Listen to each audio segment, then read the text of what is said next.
If someone's just talking about cap rates in their emails and it's not exciting, yeah, that's not going to win the day for anyone. At the end of the day, doing deals and presenting deals and offerings is really going to win the day, but you need to have the points along the way established before someone decides they're going to push that button on that email. Your network is your net worth. Come listen to some of the most successful people I know share invaluable knowledge, stories, and advice in real estate, business, and beyond. This is Weiss Advice. Whether you want to take your business or personal life to the next level, look no further. Welcome back to another episode of Weiss Advice. I'm your host, as always, Yona Weiss, and I am very grateful to be here today with Marisa Amirian. Welcome to the show. How are you?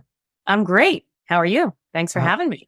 I'm doing wonderfully. Thank you for joining. This is going to be fun. We met on LinkedIn not too long ago, I think probably a couple years ago, and just been impressed with your ability to understand marketing. And I don't know what you would call it exactly. I think you called it in your bio like wizardry, right?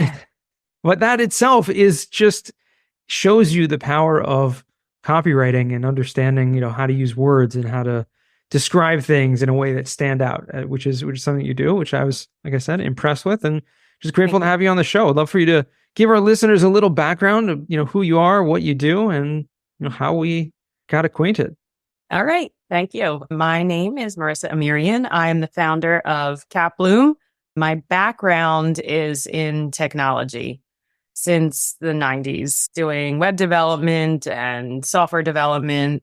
I worked at a really niche corporate mergers and acquisitions law firm in Manhattan for a number of years in the tech department and working with customers and clients and building, software solutions for them. And, honed my technology skills there, and then left that job and began freelancing, doing marketing and social media and building websites and just helping people. And then I decided I was going to start investing in real estate. And we bought a couple of rentals, single family rentals in our area around here in Philadelphia. And when I was going to take it up a notch, I joined a multifamily coaching program to learn the ins and outs of multifamily and syndications and capital raising. And I just, as we got to the part of capital raising and all my friends in the program needed help, we were just talking and I was like, let me help you do this. Like I can do this. I can set up a CRM. I love setting things up and building. And, there was the automations and trying to figure out what is the exact tech stack that these people needed to solve all their problems in terms of capital raising, and what were they trying to say and do, and then glue it all together. And I started looking at all these different softwares and tools, and I built a solution to the problem for my friends, and then I turned it into a business, and now here we are.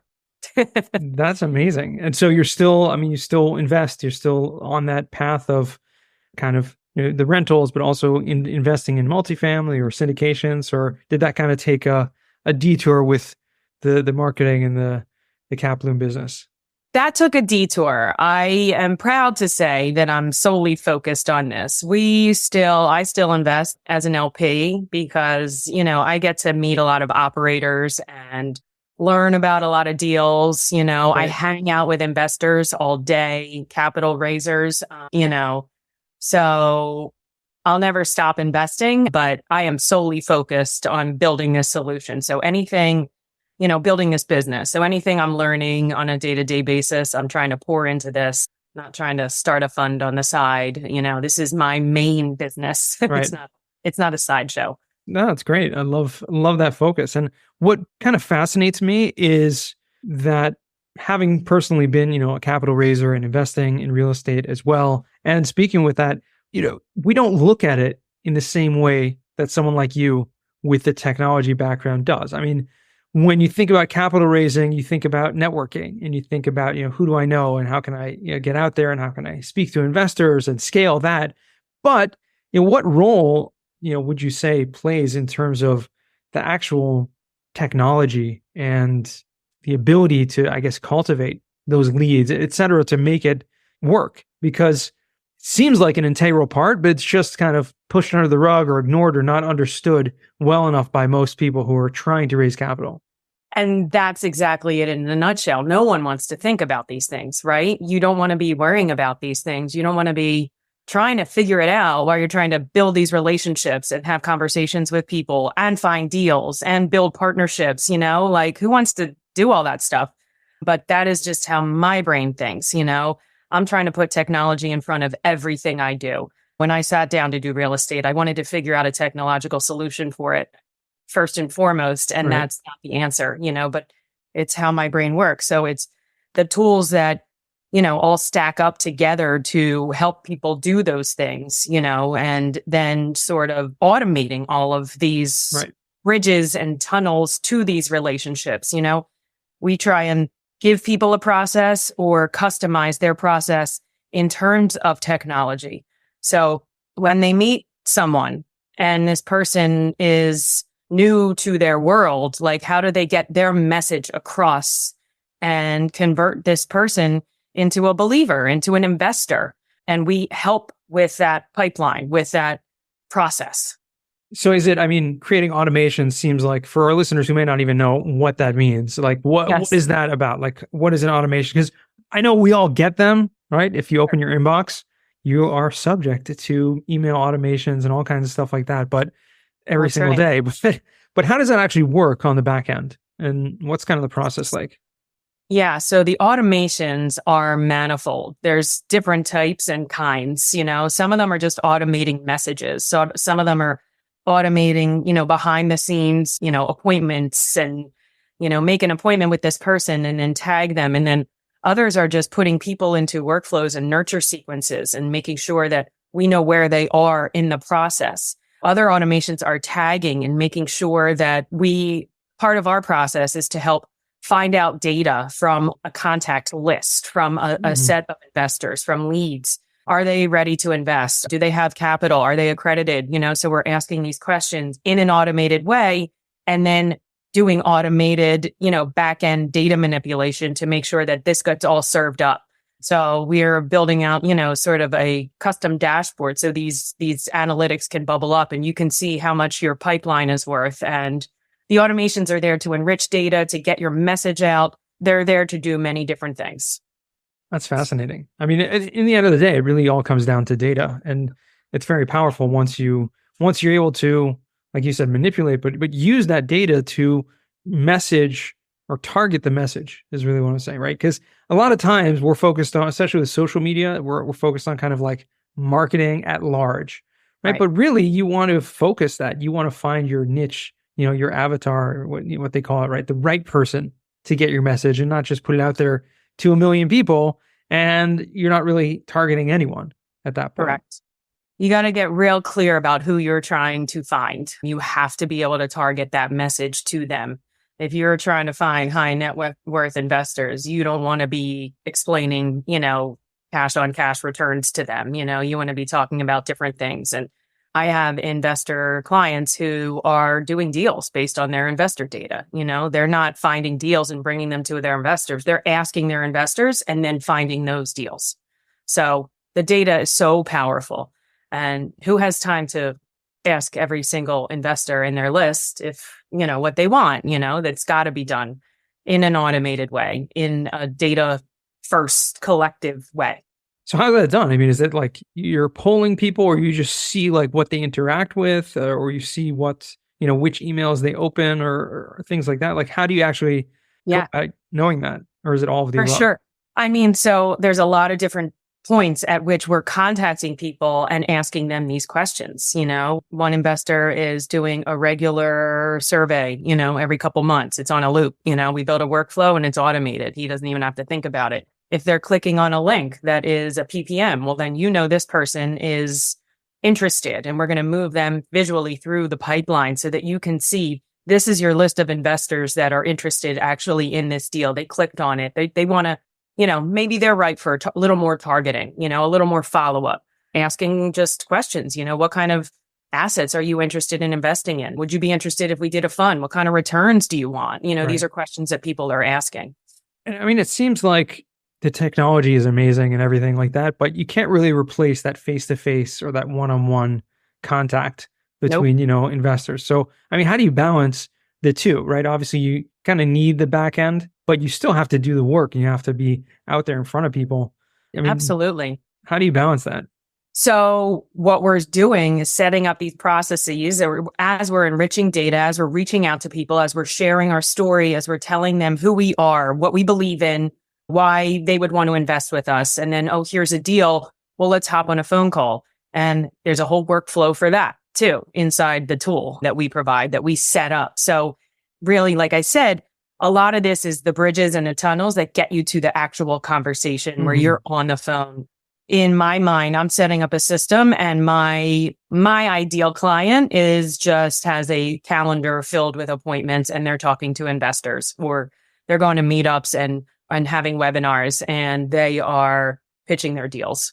They're not worrying about automations. They're not worrying about what data they need, or after our first conversation, I'd like them to be up and running and just talking to their investors. Makes sense. To be honest, that was one part of the aspect of capital raising that kind of deterred me personally from it. It's like, yeah, I need to set up all these automations, active campaign or what have you, all these different things. And it's like, yeah, for sure, I need to hire someone to do that, but Yeah. I don't even know what I need. I don't even know what needs to go in there, like who needs to go where. It just, the whole thing really just confused me. And so I think I just took a step back from it. Not that that was the reason, but it was one part of it that really just kind of strayed me away from it. I don't know. It seems a little intimidating. Yeah. Yeah. I mean, we've taken that process, that thought process away. So when we sit down with our customers, we're implementing a 4-week integration where we're trying to find out who's your ideal investor, what kind of messaging, do you have a brand, and how are we going to get this message out? And then setting up the system and giving our clients this process to tell them this is where these kind go. And, what is your process and how can we customize it for you? We tried to take the burden of that away. Right. It's like, a lot of people, they'll have a webinar when they have a new deal, or they'll have something, and that will invite people, or people can watch a recording, et cetera. And once you gather the data of who attended, who asked questions, who clicked on the links, whatever it is, then you can like follow up with them in terms of the investment. But that to me is incredible. That itself, I mean, that to me is one of the greatest aspects of the automation process, is that when you're having that interaction with someone, you're automatically gathering data and putting them in like a category of some kind to follow up with them. As opposed to, the old way of doing things, you have conversation with someone, or you go to a conference, or even if you have a webinar, you have to then manually kind of remember, okay, who did I talk to? What did they say? And then kind of follow up with them based on that. Who has that kind of memory? I don't know. I don't anymore. It's challenging. I mean, it is, to be honest. But I mean, this seems like the solution. The technology is ever changing. I mean, with that said, I mean, are you using any type of new technology, or developing new technology, or using, the assistance of AI in any kind that's, kind of changing the way your business is running? So AI is really baked into the system in terms of content creation. So you can write blogs and emails with the assistance of AI inside of our tool. I'm hesitant to unleash a bot on sort of investment numbers and answering questions. We're playing around with it. I haven't yet had a customer that's wanted to use it, but we all talk about using it. Right. We just have to put it into practice. But you can go to my website and interact with my chatbot and ask questions about CapBloom and our pricing and, all kinds of questions. So I'm using it for my business, but my customers have yet to use it. We can use it to answer inside of workflows and make decisions inside of workflows. So, I'm looking at it and trying to figure out how we're going to use it going forward. The name of the game right now is using any technology that you can use to make your life easier, because everyone's doing it, So if you can automate even task creation, or, messaging that while you sleep, people are getting emails, just with regard to technology improving in general, I think people are going to be left behind if they don't start using this type of tool or service or automations. It's just everywhere. Everyone's doing it. But it can be like overwhelming, not everyone knows, but I know when I'm getting an email from someone, it's a complete, it's automation. And usually if that's the case, unless it's like extremely intriguing, I'm just going to delete it, right? Oh, Or unsubscribe sure. and everything like that. Yeah, I mean, the touch points for me are right place, right time, right? So some of my clients have thousands of contacts, and they are talking to thousands of people on a daily basis, and you really have to spend time nurturing them and getting in front of them. And even if that's like an email in passing, you just have to be at the right place at the right time for the right people. Someday someone's going to say, yeah, today's the day. I'm ready, Yeah, I get it. We're all overwhelmed with messaging. Just playing the game here. Right. I mean, it has a lot to do with, I think, the subject line, right? That obviously has to be captivating when you're talking about Sure. email marketing. But in terms of social media marketing, because you're doing that a lot as well. I mean, are you doing that for clients, like automating social media and doing that? Or is that something that is outside of your wheelhouse? Right now, the tool can help with that. We're not providing those services just yet. Right now, a lot of our clients are doing that themselves, but it's not necessarily out of the realm of possibility for our future. But yeah, right now we're not building out this social aspect of it, but the tool can do that. Right. Our tool can do that. I mean, it seems like it would go like hand in hand with, the automations and email marketing and social media marketing and finding contacts and building lists from that if possible. Absolutely. Right? Yeah. I mean, I think that again, it's a non-starter. Like you have to be posting on social media. You have to post on LinkedIn if you want to find investors, like there's certain places I tell my clients to post and go, and you're not finding a ton of people on Instagram and TikTok. It's a definite need to be hanging out in those places to find investors. How was it for you kind of getting involved? Because I know just relatively recently, and we talked about this on LinkedIn Live not too long ago, right? You're kind of a new user to LinkedIn, right? And yeah. I mean, how has that changed your business, just the use of LinkedIn personally? I know when I post on LinkedIn, I get leads. And when I don't post on LinkedIn, I don't get leads, so it is a game changer. I need to definitely take breaks from it though, because right. I also have to do work and I could spend all day on there. So, I need to do better of getting on there. But I do post all my own content. I make all my own content, but I learned from you that, the benefits of posting on LinkedIn, and I'm always joining the challenges and loving every second of it. So yeah, it's a no-brainer. You have to. That's all. How long did it take you to make that realization or to see any kind of feedback where you're actually getting leads in your business? Because I know a lot of people think about posting on LinkedIn or social media in general, like, okay, I'm doing this, I'm going through the motions, but am I actually getting anything out of it? Like, does it actually work? Heck yeah. Within a couple weeks of doing the first challenge with you, and the first challenge I did last year, a year ago, I've done 3 so far. So I had leads like within a couple weeks, within a month, within 2 months from LinkedIn. And same with investing, same with my business, like sometimes it's the long haul. So you got to keep doing it. You got to keep up with it, and people will remember you from weeks ago. No one's making an overnight decision about right. any of these things. And it's another right place, right time situation, I feel. But I was hooked within that first week of the challenge last year. Someone told me the challenge was on Monday. It was Friday. I was like, I can't do this, but I'm going to do it. And I realized right away, and I got very into it and learned real quick what to do and what not to do. So I'm still learning, I should say. We're always, we're always all still learning. I mean, it's a learning process, but that's impressive. It doesn't really, for a lot of people, don't see results that quickly, and that's kind of impressive. Although, you never know. I think it's about showing up and just putting in the efforts every day. And like you said, people aren't necessarily going to make a decision overnight, but when they keep seeing you over and over again and understand your messaging is clear, they're going to know, the right place, right time when they're going to need you. That's right.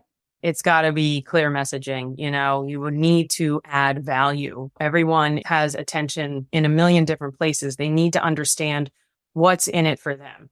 So just to your point earlier, if someone's just talking about cap rates in their emails and it's not exciting, that's not going to win the day for anyone. At the end of the day, doing deals and presenting deals and offerings is really going to win the day, but you need to have the points along the way established before someone decides they're going to push that button on that email, Right. So, Yeah, obviously that sounds like the kind of boring way to just be talking about data and terms and things like that. But in terms of what not to do, what have you seen? What is kind of things you should not be doing? Or you tell your clients, hey, this is something you definitely want to avoid. This is something you shouldn't be doing.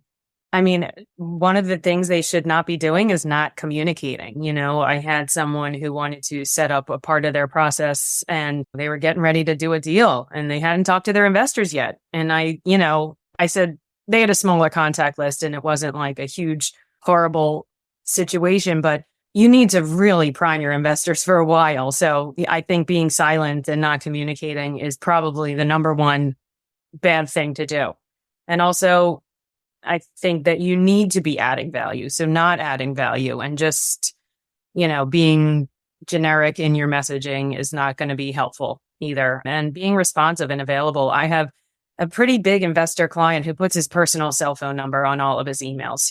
He is available to them and they know it. I don't think he's getting phone calls on this phone all day, but they know that they can get in touch with him when they need to. And as an LP investor in other deals, I haven't seen that. So it's pretty cool to me that he does that. And just be a good person. Don't be a bad person. I guess that's relative. I don't think anyone thinks they're a bad person, right? Like everyone can, even people who are, objectively bad think they're good. So that's a hard thing. That's another day. That's another conversation. Topic for another day. Right. Marisa, I want to transition out of what we call the final four, and time flies over here. But this is four questions I ask all the guests. First one is, what's the worst job that you ever had? Gosh, there have been so many, but was it the worst job I ever had? I was a cleaning lady one summer for a house, just one client. So it wasn't a booming business that I had. I just was a cleaning lady one summer. So it was a very boring summer that year. I think that was probably the worst job I had, just cleaning someone else's house. But yeah, that was probably the worst job I've ever had. Well, thankfully, you've moved on from that. Yes. Last year, I know it was a difficult year. No, I'm just kidding. It wasn't that long ago. I was 17 when that happened. So it was okay. So just a few years ago. What's a book you've read that's given you a paradigm shift? I would say Atomic Habits. For me, I'm really focused physically on action, taking action. And, I work out a lot too. And I know that a 10-minute workout in a day is going to help me immensely. It's better than 0 minutes. I think there's so much potential in each and every person. I see it in my son when he needs to do 10 minutes of homework, but he screams for a half hour. He doesn't want to do it. Tiny little actions, that extra 10 minutes, that extra 5 minutes in your day to really think about something and put your focus into it is so momentous in building up. My 10-minute workout a day is giving me immense strength over the long run. I'm the strongest I've been in my entire life. I just think there's so much capacity in humans, in all of us, to be bigger and better and to put that tiny little extra bit of effort in and then say, that's all it took? That's amazing. I'm a better person because of it. And I think that was probably my biggest paradigm shift. That's huge. And that's an awesome book. So make sure to put that in the show notes if anyone wants to check out Atomic Habits. Third question, what's a skill or talent that you would like to learn? Maybe anything. I know. Well, I don't think I can learn this talent. It's singing. I wish I could sing and had a good voice every day. This is embarrassing, but I also don't care. I love to put my headphones on and dance around my house, just get my shakes out and whatever. And my family wants to kill me because singing is horrible, but I sing unabashedly. I just wish I had a good voice. So that is the talent that I wish that I had. Okay. Well, we'll take it. Yeah. Fourth and final question. What does success mean to you? That's a tough one because 2 years ago, if you asked me, what does success look like to me? And success was very different. It would have been today, but today I am not successful to me today. So success is sort of like a changing, the goalpost is changing. I think that if I had this business at scale with, 100 clients, I don't know if I would still say that that was success when I got it. But right now, that's kind of what it looks like. It's just this thriving business with a community of investors raising money and doing deals. That would be success for me right now. Wow. Okay. That sounds good. And it's good. That's great. It's so funny because we often think, 5 years, 10 years now, but we don't think retroactively so much. We don't think about, hey, when I was 18 or 20 and thinking, what did I think then was successful? And now I've achieved that, what my goals or dreams were then, I've achieved that. But now we're thinking, oh no, I want to achieve something more and greater. And that's awesome. But it's important to kind of have that perspective and think back. I'm like, okay, that person, 5 years ago or 10 years ago would have been ecstatic had they known where I am today. It's different, especially as you get older and you see certain things and you learn and you change, it's an ever evolving goal that hopefully I reach someday and say, okay, now I feel success. But I like to work. I like to do things and build things. So I don't know if I'll ever say, okay, I'm done, That's awesome. Fourth, we'd said the fourth question. So we're done with the final four. But Marisa, where can our listeners find you or reach out to you if they want? Find me at www.capbloom.com. Find me on LinkedIn. Connect with me. Ask me questions. Message me. Marisa@capbloom.com. Okay. We'll make sure to put all that in the show notes. And thank you. This was a lot of fun. Thanks so much. Thank you, I learned a lot about messaging and about automations and marketing. And it's always fun to talk to you. So thank you for joining. Thank you so much for having me. So fun. And to our listeners, thank you all for tuning in once again all the way to the end. And remember, the best advice comes only when you ask. Real quick, I have one question for you. Did you like this episode? If you did, I want to ask you a huge favor. See, the biggest thing that helps this podcast grow and that will spread this message to the whole world is that if you leave a review, a rating, and subscribe to the podcast. What that does is it basically tells the platforms that this podcast is out on is that you like my stuff and I'm doing something right. So take a few seconds out of your day, hit that subscribe button, leave a rating or review. I would be extremely grateful. Also, I want to hear from you guys. So I want to hear some feedback. If you have any questions for future episodes, please find me on LinkedIn. Send me a DM, a connection request, Yona Weiss, and I'd love to hear from you.